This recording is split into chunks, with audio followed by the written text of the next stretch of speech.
Los soldados alemanes reían mientras veían cómo el viejo tanque se posicionaba. Era una reliquia, una pieza de museo, algo que debería haber sido desguazado hace años. Su blindaje era delgado, su cañón anticuado, su motor expulsaba humo negro al frío de la mañana. Uno de los alemanes levantó los binoculares y sonrió. Le dijo algo al hombre que estaba a su lado y ambos rieron con más fuerza. Entonces el tanque disparó, y las risas cesaron.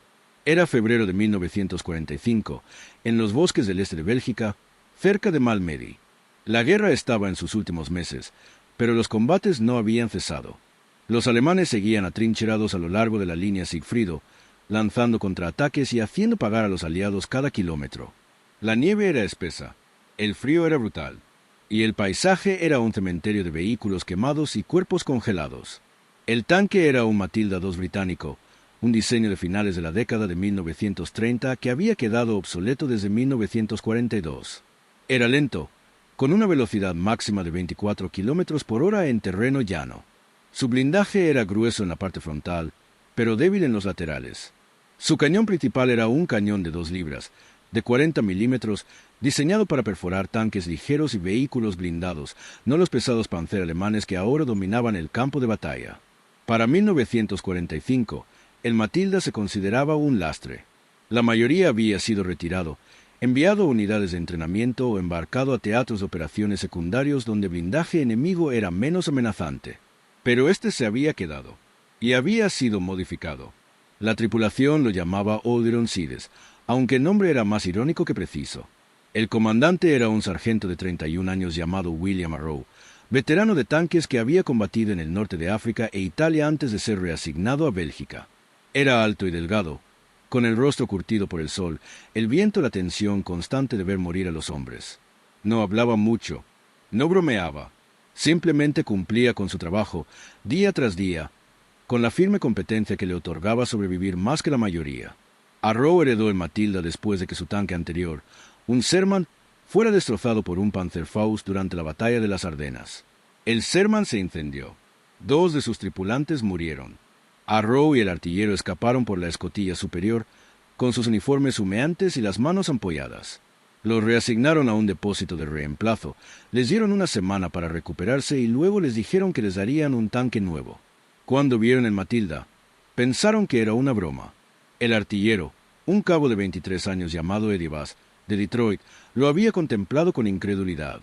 Lo había rodeado 2 veces, observando el blindaje remachado, las estrechas orugas y la diminuta torreta. Se giró hacia Arrow y le dijo: «Sargento, esta cosa es más vieja que mi padre». Arrow asintió, encendió un cigarrillo y se quedó mirando el tanque un buen rato. Luego dijo: «Haremos que funcione». Pero hacer que funcionara requería más que determinación. El cañón de 2 libras del Matilda no era rival para los blindados alemanes. Un Panzer IV podía ignorar un impacto directo. Un Tiger o un Panzer apenas lo notarían. En un combate directo, el Matilda sería destruido en segundos. Arrow lo sabía, Bass lo sabía, el resto de la tripulación, un conductor llamado Billy Grant y un cargador llamado Tommy Reed, lo sabían. Los enviaban a la batalla en un tanque que no podía competir. Así que Arrow acudió al mecánico jefe del depósito, un sargento mayor curtido llamado Frank Dowlen, quien había pasado 30 años en el ejército y sabía más de tanques que la mayoría de los ingenieros. Arrow le explicó el problema. Dowlen escuchó, asintió y dijo: «Dame 3 días». Lo que Dowlen hizo en esos 3 días era técnicamente ilegal. Había retirado el cañón original de 2 libras del Matilda y lo había reemplazado por uno modificado de 6 libras, un cañón antitanque de 57 milímetros rescatado de un tanque Churchill destrozado. El cañón de 6 libras era más pesado, más potente y capaz de penetrar blindaje alemán a corta distancia. Pero también era demasiado grande para la torreta del Matilda. No debería haber encajado. Dowlen lo había adaptado cortando parte del anillo de la torreta, reforzando el soporte con placas de acero soldadas e improvisando un mecanismo de retroceso que evitara que el cañón se desgarrara tras el primer disparo. Fue una modificación de campo, hecha con herramientas manuales y chatarra, y no debería haber funcionado. Pero funcionó. Dowlen lo había probado una vez, en un campo vacío detrás del depósito. El cañón rugió. El tanque se balanceó hacia atrás. La torreta resistió. Dowlen salió, se limpió las manos con un trapo y le dijo a Arrow: «Te dará un buen puñetazo».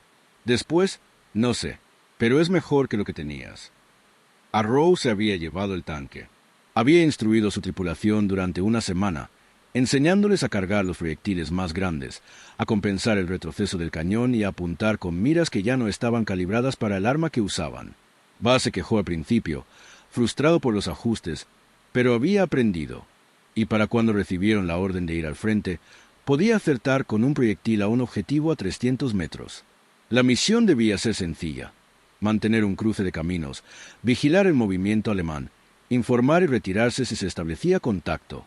No se esperaba que el Matilda entrara en combate. Estaba allí como puesto de observación móvil, una presencia para disuadir a las patrullas alemanas de sondear con demasiada agresividad. Los verdaderos blindados, un pelotón de Sherman, se encontraban a 3 kilómetros de la retaguardia, listos para responder si las cosas salían mal. Pero las cosas salieron mal.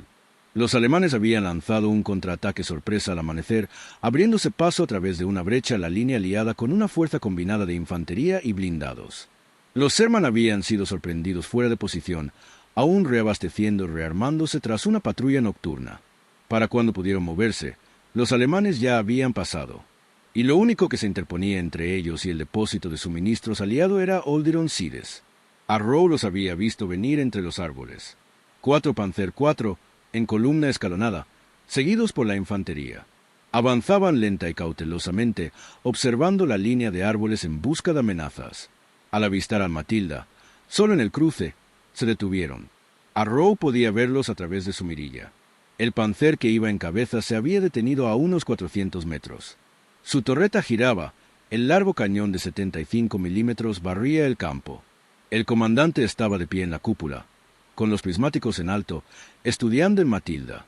Y entonces Arrow lo oyó. Una risa, débil, arrastrada por el viento, pero inconfundible. Los alemanes creyeron haber encontrado una broma. Un viejo y obsoleto tanque británico, solitario en la nieve, tripulado por necios o muertos. Buzz estaba en el asiento del artillero, con el ojo pegado a la mira. Sus manos estaban firmes en el timón. Dijo: «¿No nos toman en serio, sargento?» Arrow dijo: «Bien». Los alemanes avanzaron. El Panzer que iba en cabeza avanzaba, confiado, sin siquiera apuntar a Matilda. El comandante seguía de pie en la cúpula, visible, despreocupado. Los otros 3 Panzer lo seguían, desplegándose en línea. Se colocaban en posición de fuego, preparándose para flanquear y destruir a Matilda a su antojo. Esperaban que huyera. Esperaban que disparara inútilmente y luego muriera. No esperaban que contraatacara. Arrow esperó. Observó cómo el alcance se acercaba. 400 metros. 350. 300. El cañón de Panzer empezaba a girar hacia ellos. El comandante había dejado de reír. Gritaba órdenes, haciendo gestos a su artillero para que apuntara. Pero era demasiado tarde. Arrow dijo: «¿Fuego?» Buzz apretó el gatillo. El cañón de 6 libras rugió. El proyectil recorrió la distancia en menos de un segundo e impactó al Panzer líder justo debajo del anillo de la torreta, donde el blindaje era más delgado. El impacto fue catastrófico. El proyectil atravesó el casco, detonó en el interior y desprendió la torreta de su soporte. Las llamas brotaron de la escotilla. El comandante, aún de pie, salió despedido por la explosión. Cayó al suelo y no se movió. Por un instante, se hizo el silencio. Los otros 3 Panzer se habían detenido. La infantería alemana se había desplomado en la nieve. Nadie se movió. Nadie disparó. Estaban atónitos. El viejo tanque británico, la reliquia que habían desechado, acababa de derribar a un Panzer IV de un solo disparo. Arrow no les dio tiempo a recuperarse. Dijo: «Recarguen. Siguiente objetivo. Tanque izquierdo». Tome red. El cargador ya se movía. Sacó un nuevo proyectil de soporte, le metió en la recámara y lo fijó. Buzz giró a la izquierda, siguiendo al segundo Panzer. El tanque alemán comenzaba a moverse, retrocediendo, mientras su comandante gritaba órdenes por radio. Pero Buzz fue más rápido. Disparó de nuevo. El segundo proyectil impactó en el glacis frontal del Panzer, la placa de blindaje inclinada que protegía al conductor. Normalmente, el disparo habría rebotado, pero el cañón de 6 libras disparaba proyectiles perforantes a corta distancia, y el ángulo era perfecto. El proyectil penetró. El Panzer se estremeció y luego se detuvo. Empezó a salir humo de las rejillas de ventilación del motor. La tripulación saltó, abriéndose paso por las escotillas y corriendo hacia la línea de árboles. El tercer Panzer disparó. Su cañón de 75 milímetros retumbó y el proyectil se dirigió silbando hacia Matilda. Impactó el blindaje frontal con un sonido como el de un martillo golpeando una campana. El tanque se tambaleó. En el interior, el ruido era ensordecedor, pero el blindaje resistió. El proyectil impactó en un ángulo poco pronunciado y rebotó, dejando una profunda herida, pero sin penetración. Grant, el conductor, dijo: «¿Nos han dado, sargento?» Arrow dijo: «Lo sé. Apóyanos. 50 metros. Detrás de esa cresta». Grant puso el Matilda en reversa. El motor rugió. Las orugas crujieron en la nieve. El tanque retrocedió lentamente, dolorosamente lento, mientras el tercer y cuarto Panzer abrían fuego. Los proyectiles rasgaban el aire, impactando el suelo a su alrededor, levantando géiseres de tierra helada. Uno impactó en el costado de Matilda, perforando el blindaje más delgado. El tanque se sacudió. Saltaron chispas, pero siguió avanzando. Llegaron a la cresta y se ocultaron tras ella, fuera de la línea de visión directa. Arrow podía oír el avance de los Panzer, el rugido de sus motores y los gritos de sus comandantes. Venían a rematarlo. Sabían que el Matilda estaba dañado. Sabían que era lento. Sabían que no podría retirarse lo suficientemente rápido como para escapar. Se acercaban para matar.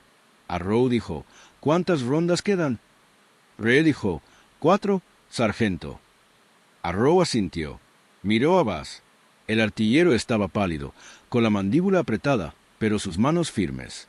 Arrow dijo: «Cuando pasen por esa cresta, dispara un proyectil en la panza del tanque líder. Ese es el punto débil. ¿Entendido?» Bass dijo: «Entendido». Esperaron. El sonido de los Panzers se hizo más fuerte, más cerca. El suelo tembló con la vibración de sus motores. Arrow pudo ver la parte superior de la torreta del primer Panzer al coronar la cresta. Luego el casco. Luego las orugas. Se movía rápido, intentando acortar la distancia antes de que el Matilda pudiera disparar. Pero Bass ya estaba apuntando. Arrow dijo: «Ahora». El cañón de 6 libras disparó. El proyectil impactó en la parte inferior del Panzer, el delgado blindaje inferior que no estaba diseñado para recibir un impacto directo. La explosión fue enorme. El tanque de combustible se rompió. Las llamas lo envolvieron. La escotilla de la torreta se abrió de golpe y un hombre intentó salir, pero el fuego lo alcanzó primero. Cayó de nuevo dentro y los gritos cesaron. El cuarto Panzer detuvo su avance. Su comandante ya había visto suficiente. 3 tanques destruidos, una tripulación muerta, y el viejo tanque británico seguía luchando. Dio la orden de retirada. El Panzer dio marcha atrás, giró y se replegó entre los árboles. La infantería alemana lo siguió, corriendo, abandonando a sus heridos, desesperada por escapar del campo de batalla. Arrow los vio partir. No ordenó la persecución. No volvió a disparar. Simplemente permaneció sentado en el asiento del comandante, respirando con dificultad, con los oídos tumbando y las manos temblorosas. A su alrededor, la tripulación guardaba silencio. Habían sobrevivido, contra todo pronóstico, en un tanque que debería haber sido chatarra. Habían mantenido la línea. El Matilda había recibido 3 impactos. El blindaje lateral estaba perforado. El motor perdía aceite. El soporte del cañón estaba agrietado. La modificación de Doolen había resistido, pero a duras penas. Un disparo más, y la torreta podría haberse destrozado. Pero había sido suficiente. Cuando los Sherman finalmente llegaron, 20 minutos después, encontraron el Odyssey Sides en el cruce, con humo saliendo de su casco, rodeado por los restos en llamas de 3 Panzer IV. Arrow y su tripulación estaban afuera, sentados en la nieve, demasiado exhaustos para moverse. El comandante del Sherman, un joven teniente que nunca había estado en combate antes de las Ardenas, salió de su tanque y contempló la escena. Dijo: «¿Qué demonios ha pasado aquí?» Arrow no respondió de inmediato. Encendió un cigarrillo, dio una larga calada y miró el Matilda. El viejo tanque estaba destrozado, chamuscado, apenas funcionaba, pero había cumplido su función. Dijo: «Aguantamos». La batalla en la encrucijada se registró en el registro de la unidad como un enfrentamiento menor. 3 tanques enemigos fueron destruidos. Un tanque aliado resultó dañado. No hubo bajas. El Matilda fue remolcado de vuelta al depósito, inspeccionado y declarado irreparable. El cañón modificado fue retirado y enviado a una unidad de artillería para su análisis. Arrow y su tripulación fueron reasignados a un nuevo Sherman y enviados de vuelta al frente. No hubo medallas, ni condecoraciones, ningún reconocimiento, salvo una breve mención en el informe posterior a la acción. Pero los alemanes recordaban. Los prisioneros capturados esa misma semana hablaban del viejo tanque británico que había destruido un pelotón entero. Hablaban del único disparo que había matado al Panzer que iba en cabeza. Hablaban del miedo que se había extendido entre sus filas al darse cuenta de que el tanque que habían despachado era una amenaza. Y ese miedo había sido importante. Había frenado el avance alemán. Había ganado tiempo. Había salvado vidas. William Arrow sobrevivió a la guerra. Regresó a Inglaterra en junio de 1945, fue licenciado y regresó a su ciudad natal en Yorkshire. Trabajó como maquinista. Se casó. Crió 3 hijos. Rara vez hablaba de la guerra. Cuando su hijo le preguntó una vez cómo había sido, Arrow solo dijo, «Hicimos lo que teníamos que hacer». Pero Eddie Bass lo recordaba. Años después, sentado en su sala de estar en Detroit, les contó la historia a sus nietos. Les habló del viejo tanque que debería haber sido chatarra, del sargento que se negó a rendirse, del mecánico que rompió las reglas y le salvó la vida, y del único disparo que lo cambió todo. Porque de eso se trata esta historia. No del tanque, ni del arma, sino de la negativa a aceptar la derrota, de comprender que las herramientas no definen la capacidad, que la innovación importa más que el equipo, que una buena idea, ejecutada bajo presión, puede convertir un lastre en un activo. El Matilda II estaba obsoleto. Desde cualquier punto de vista, no debería haber estado en el campo de batalla en 1945. Pero lo estuvo, y en manos de una tripulación que comprendió sus debilidades y explotó sus fortalezas ocultas, se convirtió en algo más. Se convirtió en un arma. No por lo que fue diseñado para ser, sino por lo que fue hecho para ser. Este principio se refleja en la historia militar. Desde la Onda de David hasta el Caballo de Troya y la estrecha victoria del Spitfire en la batalla de Inglaterra, las guerras no siempre las gana el bando con el mejor equipo. Las gana el bando que utiliza lo que tiene con mayor eficacia, por los comandantes que se adaptan, por los soldados que innovan, por los mecánicos que se niegan a aceptar limitaciones. Frank Doolen, el mecánico que modificó el Matilda, nunca recibió reconocimiento por su labor. Se retiró del ejército en 1947, se mudó a un pequeño pueblo de Oregón y abrió un taller mecánico. Reparó coches y camiones durante 40 años. Nunca habló de la guerra, pero la modificación que realizó, la mejora de campo que convirtió un cañón de 2 libras en uno de 6 libras, fue estudiada posteriormente por ingenieros militares. Se convirtió en un caso de estudio sobre innovación en el campo de batalla. Y décadas después, cuando los ejércitos comenzaron a desarrollar sistemas de armas modulares que pudieran actualizarse en el campo de batalla, se basaban en el mismo principio que Doolen había demostrado en 1945, que la adaptabilidad es más valiosa que la perfección.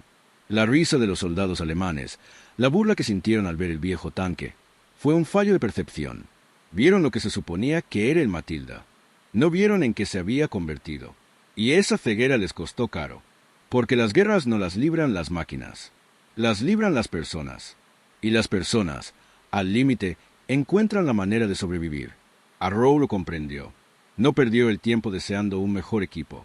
No se quejó de las cartas que le habían tocado. Simplemente se planteó la pregunta que todo soldado debe hacerse ante las adversidades. ¿Qué puedo hacer con lo que tengo? Y entonces encontró la respuesta. La tripulación del Old Ironsides no derrotó al ejército alemán. No cambió el curso de la guerra, pero mantuvo una encrucijada durante 20 minutos.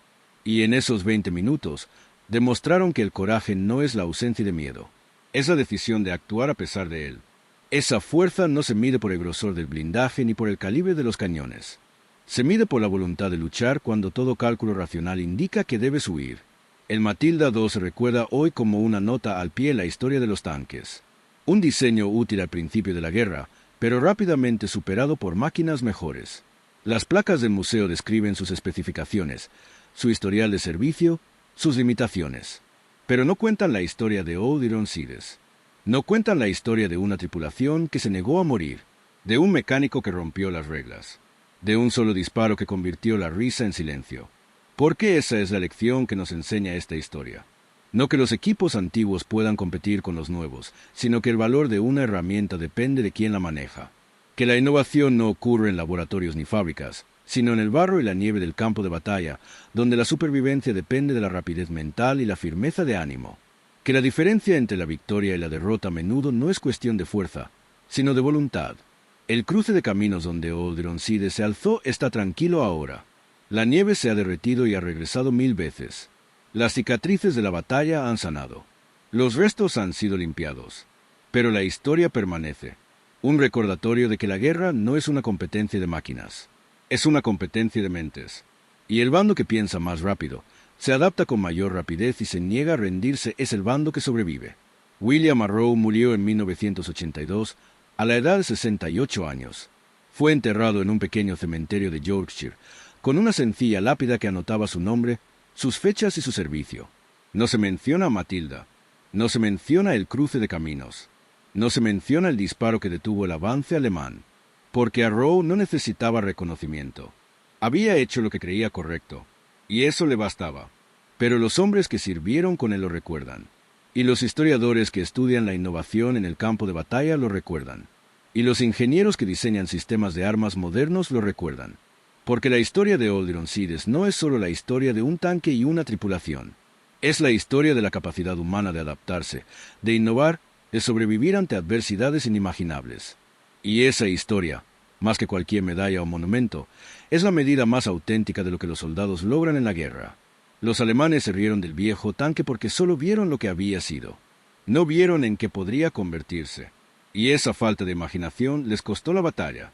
Porque en la guerra, como en la vida, el mayor error es subestimar la voluntad de quienes se niegan a rendirse.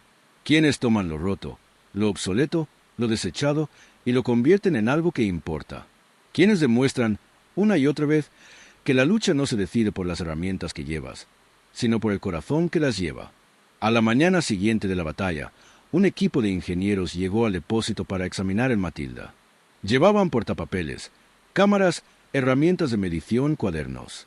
Recorrieron el tanque lentamente, tomando fotografías de los daños, inspeccionando el montaje modificado del cañón y siguiendo la trayectoria de los proyectiles alemanes que habían impactado pero no penetrado.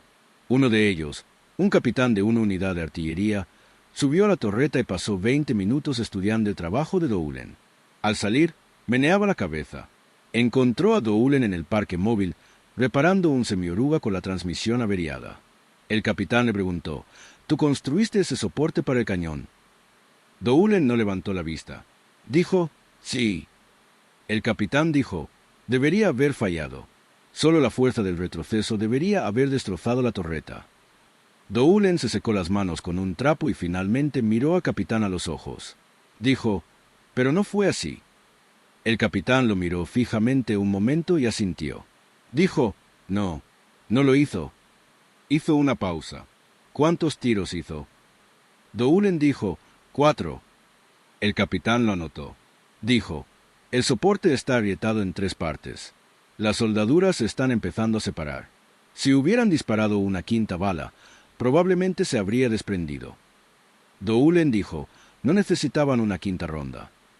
Y ese fue el final de la conversación. El capitán escribió su informe. El Matilda fue desmantelado. Y Dowlen volvió al trabajo. Porque esa era la realidad de la guerra. No había soluciones perfectas. No había planes perfectos. Solo hombres haciendo lo mejor que podían con el tiempo y los materiales disponibles. Y a veces, lo mejor que podían hacer era apenas suficiente. La tripulación de Arrow pasó los siguientes 3 meses en un nuevo Sherman, abriéndose paso a través del Rin hacia Alemania. La guerra se desmoronaba. Los alemanes se retiraban en todos los frentes. Las ciudades caían. Las líneas de suministro se interrumpían. Pero la lucha no cesaba. Los hombres seguían muriendo. Los tanques seguían ardiendo. Y cada día traían nuevos peligros, nuevos desafíos, nuevas razones para temer. Bass fue alcanzado por metralla durante un tiroteo en las afueras de Colonia. Un proyectil alemán calibre 88 explotó a 10 metros de su Sherman, y un trozo de metal del tamaño de un dedo le atravesó la pierna.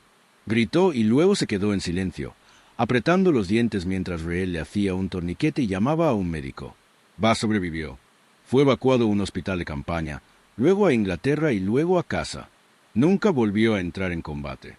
Pero la cicatriz le acompañará el resto de su vida, junto con el recuerdo del Matilda y la certeza de haber formado parte de algo importante. Grant, el conductor, murió en abril, 2 semanas antes del fin de la guerra. Un Panzerfaust impactó a su Sherman por un costado, y la explosión lo mató instantáneamente. Arrow y Reed escaparon. Sacaron el cuerpo de Grant del tanque y lo tendieron en la hierba, y Arrow permaneció sentado a su lado un buen rato, sin hablar, mirando al cielo. Reed les preguntó si debían decir algo. Arrow negó con la cabeza. Respondió, él lo sabe. Reed sobrevivió a la guerra. Regresó a su hogar en Alabama. Trabajó en la granja de su familia e intentó olvidar. Pero hay cosas que no se pueden olvidar. El olor a combustible quemado. El sonido de los proyectiles al impactar en los blindados. Los rostros de los hombres que no regresaron a casa. Llevó esos recuerdos consigo, silenciosos y pesados, por el resto de su vida. Arrow permaneció en Europa un año más tras el fin de la guerra, como parte de la fuerza de ocupación. Ayudó a limpiar escombros. Procesaba a los prisioneros. Escribió cartas a las familias de los hombres que habían muerto bajo su mando.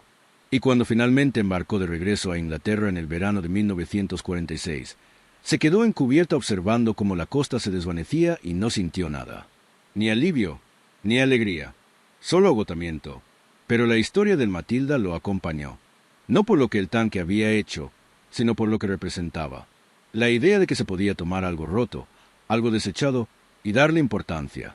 Que se podía enfrentar a adversidades imposibles y aún así encontrar la manera de ganar.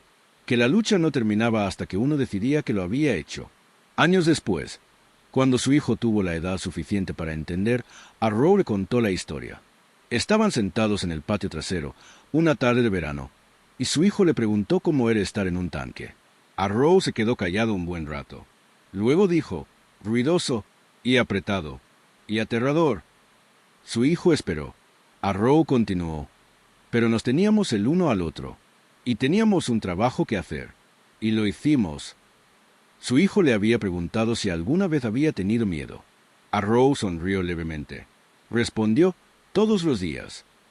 Su hijo le había preguntado si alguna vez había querido dejarlo.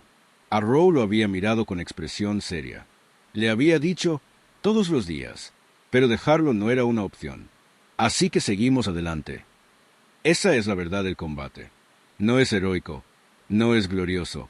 Es una sucesión de momentos terribles, entrelazados por el hilo del deber y el vínculo entre hombres que no tienen más remedio que confiar los unos en los otros. Y los soldados que sobreviven no son los intrépidos. Son los que tienen miedo, pero actúan de todos modos. Los que encuentran la manera de funcionar cuando todo su instinto les grita que huyan. Los que entienden que el coraje no es la ausencia de miedo, sino su control. El Matilda II fue un símbolo de esa verdad. No era el mejor tanque. No era el más potente, ni el más rápido, ni el más avanzado. Pero en manos de hombres que entendían cómo usarlo, era suficiente. Y esa es la lección que aprendieron los soldados alemanes cuando dejaron de reír. Que las guerras no se ganan con el mejor equipo. Las ganan los mejores soldados. Los hombres que se adaptan, que innovan, que se niegan a rendirse. En 1945, el ejército alemán aún contaba con algunos de los tanques más avanzados del mundo. El Panzer, el Tiger, el King Tiger. Máquinas superiores en casi todos los aspectos mensurables a cualquier tanque aliado. Pero la superioridad no importaba cuando los hombres que los tripulaban estaban exhaustos, desabastecidos y desmoralizados. Cuando libraban una guerra defensiva, sin esperanza de victoria. Cuando cada batalla era una acción dilatoria, para ganar tiempo para un régimen que ya se derrumbaba. Los aliados, en cambio, avanzaban. Tenían impulso. Contaban con líneas de suministro que se extendían a través del Atlántico. Tenían fábricas que podían compensar las pérdidas con mayor rapidez que el enemigo. Y contaban con soldados que creían en su lucha, que comprendían que la guerra debía ganarse, costara lo que costara. Esa diferencia, más que cualquier ventaja técnica, fue lo que decidió el resultado. Porque la guerra no es una ecuación matemática. No es una comparación de potencia de fuego y grosor del blindaje. Es una lucha de voluntades. Y el bando que más lo desea, que lucha con más ahínco, que se niega a rendirse, es el que gana. La tripulación del Odeon sí desencarnaba esa voluntad. No contaban con el mejor tanque. No contaban con el mejor entrenamiento. No tenían las mejores probabilidades. Pero tenían algo más importante. Se tenían el uno al otro. Tenían un mecánico que se preocupaba lo suficiente como para romper las reglas. Tenían un comandante que confiaba en ellos.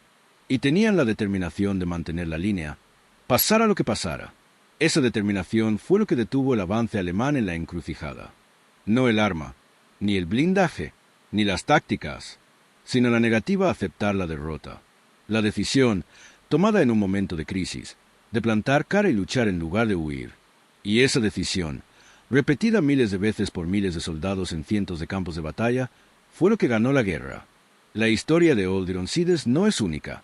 Es una de las innumerables historias de soldados que lograron cosas extraordinarias con herramientas comunes, que encontraron maneras de sobrevivir cuando la supervivencia parecía imposible, que cambiaron el curso de la batalla no con una fuerza abrumadora, sino con creatividad, coraje y una convicción inquebrantable que podían marcar la diferencia.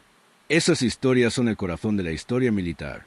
Son la razón por la que estudiamos la guerra, no para glorificar la violencia, no para celebrar la destrucción, sino para comprender de qué son capaces los seres humanos cuando se les lleva al límite, para aprender las lecciones que solo se aprenden en el crisol del combate, para honrar a los hombres y mujeres que lo dieron todo al servicio de algo más grande que ellos mismos.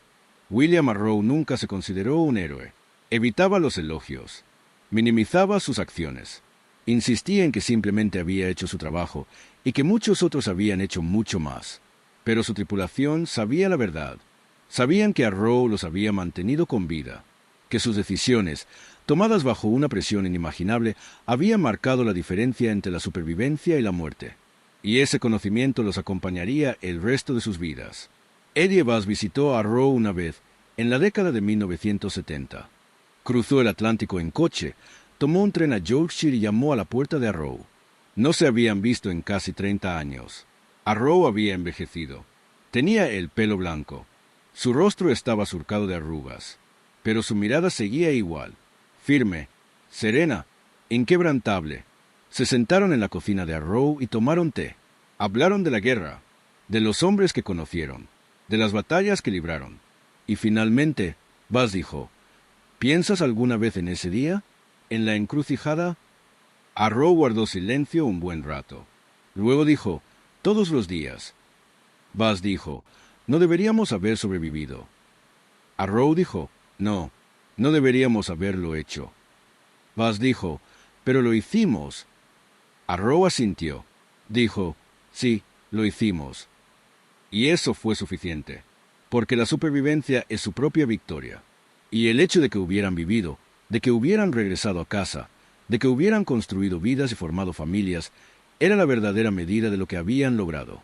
El Matilda II, el tanque que debería haber sido desguazado, les había dado esa oportunidad, y sus tripulantes la habían aprovechado al máximo. Mantuvieron la línea, detuvieron al enemigo, cumplieron con su deber, y al hacerlo, demostraron que el valor de un arma no se determina por su diseño, sino por quienes la manejan. Esa es la lección de Old Ironsides. Esa es la lección de todo soldado que ha enfrentado adversidades imposibles y ha encontrado la manera de vencer. Que la fuerza no proviene de lo que tienes, sino de lo que haces con ello. Que el coraje no es la ausencia de miedo, sino la decisión de actuar a pesar de él. Que la lucha no termina hasta que tú decides que ha terminado. Y a veces, cuando te niegas a rendirte, cuando tomas lo roto, lo obsoleto y lo desechado y lo transformas en algo que importa, descubres que el arma vieja, anticuada y ridícula que tienes en tus manos todavía es suficiente. Porque no es el arma la que gana la batalla, es el hombre que la impulsa, y la voluntad de luchar. Si esta historia te inspiró, suscríbete para más historias reales de valentía e ingenio desde los campos de batalla de la historia. Cuéntanos desde donde la ves en los comentarios.